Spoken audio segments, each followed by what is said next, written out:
Hello everyone, मेरा नाम राघव क्रांति कृष्ण। आज हम डिस्कस करने वाले टॉपिक दो चीज़ के ऊपर है। एक, फार्म ऑयल पूरी तरीके से भारत सरकार के द्वारा बैन किया है। दूसरी पार्ट है ड्यूटी, यानी टूर ऑफ ड्यूटी करके एक नया विचार एक भारत सरकार के द्वारा जनहित के लिए जारी कर दिया है।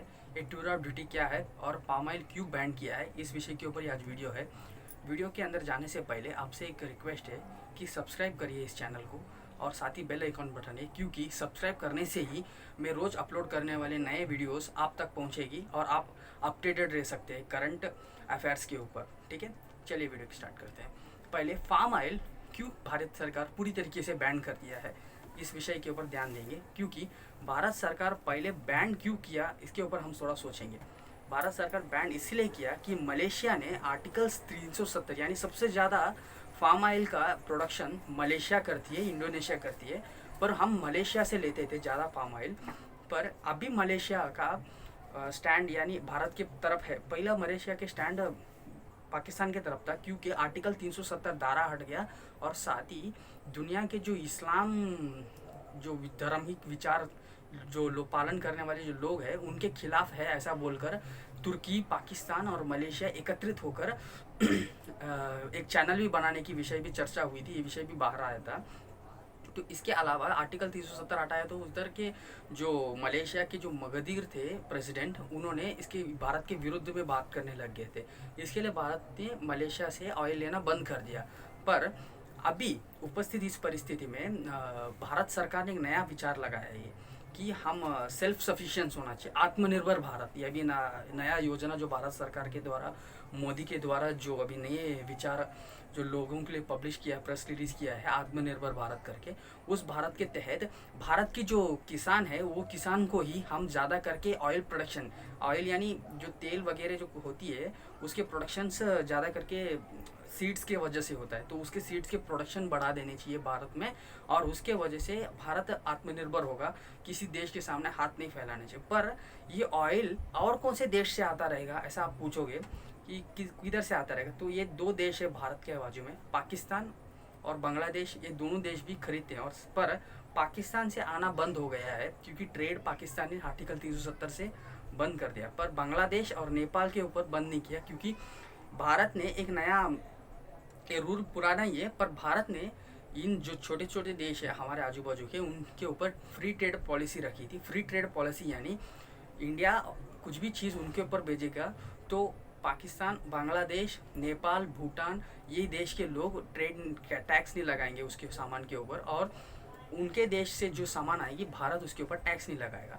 और ये फ्री ट्रेड पॉलिसी है। पर इस फ्री ट्रेड पॉलिसी के ऊपर री ट्रेड पॉलिसी नहीं चलती है, यानी भारत से यानी बांग्लादेश यानी नेपाल से कुछ भी उनके देश के अंदर कुछ भी प्रोडक्शन होगा वो चीज़ आके भारत में भेजेंगे तो वो फ्री ट्रेड है।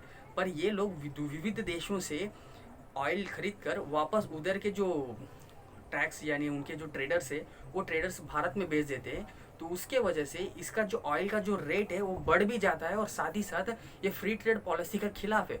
तो इसके ऊपर ने भारत सरकार ने एक विषय बहुत स्ट्रांगली एक वार्निंग दिया है इन दोनों देशों के ऊपर कि अगर आपकी बर्ताव ऐसी रहेगी तो हम ये जो फ्री ट्रेड पॉलिसी है वो बंद कर देंगे तुम्हारे देशों के ऊपर, ऐसे करके बहुत बड़ी धमकी है।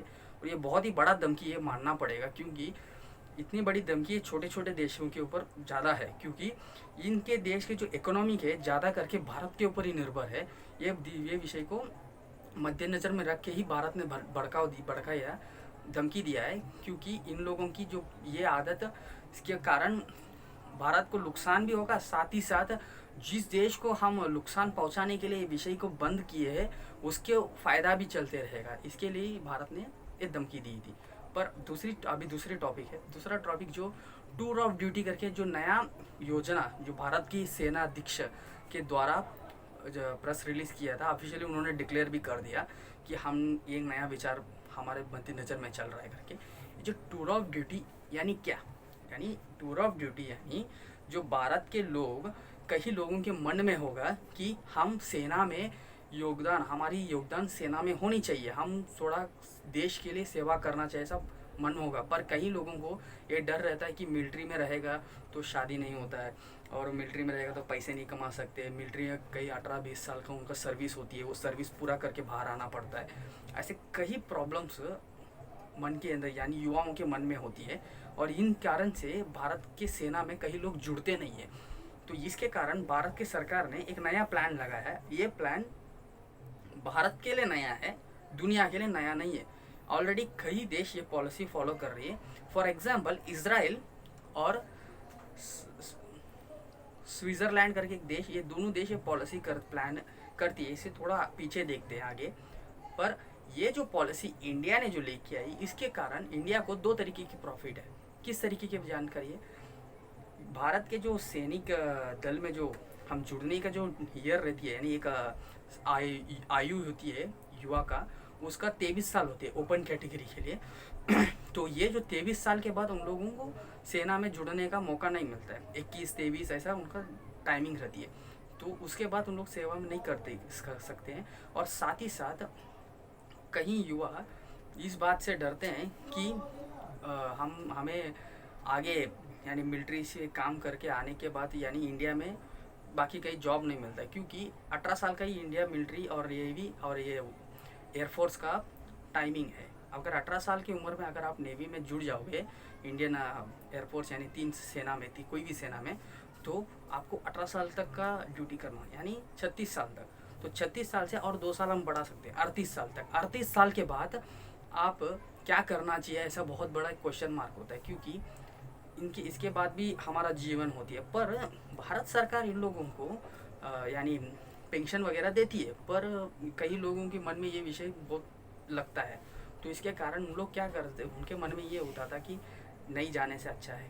पर इसके लिए उनके मन में अगर वो जो आशा अगर है सेना में जुड़ना है, सेना में कार्य करना है, तो उन लोगों को भी हम जोड़ेंगे करके ही उन लोगों को जोड़ना ही एक बहुत मद्देनज़र में सरकार रख कर इस प्लान का आयोजन कर रखा है। और साथ ही साथ इसके ऊपर की फ़ायदा अगर हम देखेंगे तो 3 साल का ड्यूटी समय दिया है। तो इसके कारण भारत सरकार की जो सेना है वो युवा भी रहेगी, यानी सेना के अंदर युवा लोग ज़्यादा रहेंगे। और साथ ही साथ इन लोगों के ऊपर जो खर्चा होता है, अभी हाल ही में अगर एक छोटा सा मैं न्यूज़ रिपोर्ट के ऊपर पढ़ा, 3.5 करोड़ रुपया है ना 14 साल के अंदर है ना एक सैनिक के ऊपर खर्चा होता है। तो ये बहुत बड़ा नंबर है। अगर हर एक से अगर ज़्यादा हम सेना से युवक से कार्य कराएंगे 3-3 साल करके, तो सरकार को इसके ऊपर फ़ायदा भी होएगा। और साथ ही साथ उनको जो भारत के अंदर के जो लोग ज़्यादा करके रहते हैं, अगर हम देखेंगे तो 137 यानी 137 करोड़ की जनता भारत के अंदर है। तो अगर कुछ दिनों के बाद 140 भी हो जाएगा, हम चाइना का भी पार करके चले जाएंगे। पर अभी उपस्थित परिस्थिति में अगर हम सेना की अगर बात करें तो सेना में कम संख्या है। अगर पूरे इंडिया के मिलिट्री, नेवी, आर्मी सभी को इकट्ठा करके arm force, para military force, police force सब मिलाएंगे तो भी, राज्य के पुलिस फोर्स सब मिलाएंगे तो भी 1 करोड़ तक भी नहीं आएंगे। तो इतनी बड़ी संख्या के जनसंख्या के लोगों को हम 1 करोड़ सेना से हम कैसे हम कंट्रोल करेंगे अगर युद्ध वातावरण आ गए तो इसके कारण भी ये और एक कारण है कि अगर सबसे ज़्यादा लोग सेना में काम कर कर भारत में दूसरे नौकरियों में अगर रहेंगे, तो उन लोगों को उस समय युद्ध के समय उन लोगों का साथ भारत सरकार को और भारत को मिल सकता है। ये भी एक कारण से ही ये प्लान आयोजन कर रहा है। पर इस प्लान को कई देश, मैंने जो बोला था, कई देश इस प्लान को अभी करंट में रनिंग में भी रखा है। अगर देखने के तो इसराइल के अंदर 5 साल का समय आपसे देश के अंदर सेवा कंफर्म देना है। कोई भी देश के से व्यक्ति देश के अंदर रहकर अगर 5 साल सेवा आर्मी को देना होगा, क्योंकि तभी ही उन लोगों को यानी उनके जो मिलिट्री है वो कंटिन्यू युवा भी होगी। और साथ ही साथ अगर देखेंगे तो सबसे ज़्यादा संख्या के जो लोग हैं उनके देश के, और वो लोग सेना में काम करके और बाकी काम अभी प्राइवेट बिजनेस करते रहेंगे। तो इसके वजह से उनकी जो सेना में शक्ति बढ़ जाएगी।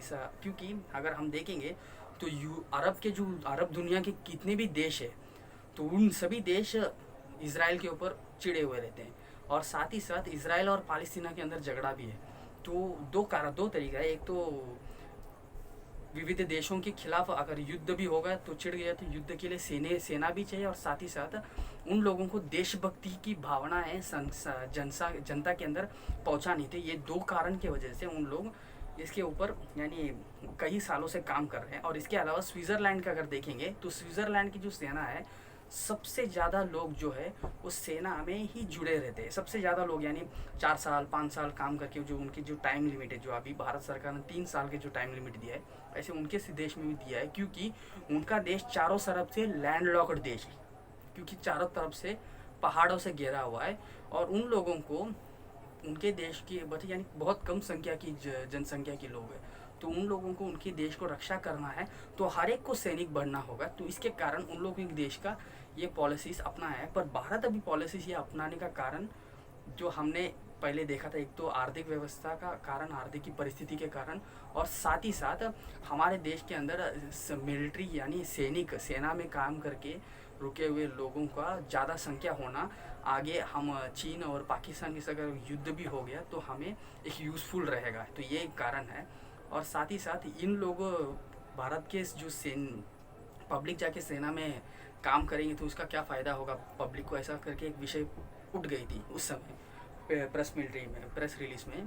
तो उन्होंने बात भी बोला है कि हम उनको सर्टिफिकेट वगैरह सब कुछ देंगे कि इसके बाद भी अगर मिलिट्री के बाद भी अगर कहीं उन लोग को उद्योग करना है तो उन लोगों को उद्योग में उन लोगों को सपोर्ट मिलेगा इससे ज़्यादा करके। तो यही मेरा आज बोलने का विषय था।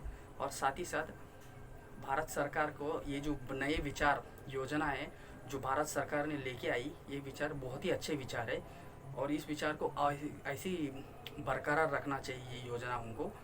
और इसे ये कहकर आज का वीडियो समाप्त करता हूँ। सब्सक्राइब नहीं किए हुए मित्र ज़रूर सब्सक्राइब करिए, क्योंकि नए अपडेट्स वीडियोस आप तक पहुँचनी चाहिए। साथ ही साथ बेल आइकॉन बटन भी दबा दीजिए। इस वीडियो को लाइक ज़रूर करना, और आपके दोस्त कोई मिलिट्री में जाने की जो विचार रखता है उसको भी शेयर करना। और साथ ही साथ ऐसे वीडियोस के ऊपर कमेंट ज़रूर होता ही है, और कमेंट करना, नए वीडियोस चाहिए तो भी कमेंट करिए। और until then bye, your Raghav Kranti Krishna.